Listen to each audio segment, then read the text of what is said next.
Kurš no jums vispār māk driftot? Atbildi jau tikai mēs redzēsim. Pierādīs savu trasē, nevis savu ātriem, ja? Tā jau ir.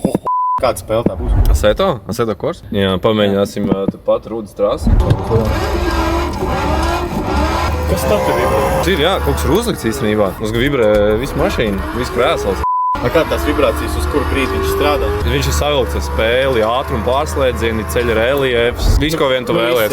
Visu, ko vien tu vēlies. Nu, īsumā ir vēl viena lieta, ko mēs uz vasaru atstāsim. Tas būs vējš, oriģinālais salona vējš. Attiecīgi no tava ātruma pūtīs vēju virsū tev. Jo tu ātrāk brauksi, jo tev vairāk pūtīs virsū. Ar nevar uztaisīts, izbraukts caur peļķi, uztaisīt, ka rītīgi man apšrakst.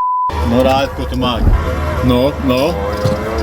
Nu, tu klausies, nav slikti īstenībā. Bet zini kā, man liekas, ka diezgan krūti tas, ka pirmo reizi, kad Dirnēns iekāpa simulatorā, nu viņš nemācēja braukt ar pakaļas piedziņas auto. Nu viņš nemācēja, bet tagad brauc labāk nekā es. Nu, es domāju, ja viņš tagad aizbraukt uz to trasi, zināt visu no galvas, kur jādod gāzi, kur bremzēt un tā tālāk. Simulators ir laba lieta, var mierīgi iemācīties. Tā kā, ja tu vēl neesi bijis uz Rūdas trases, atbrauc pamēģini simulatoru un iespējams jau varēs gasēt ar savu BMW un zinās jau trasu. Labi, štev!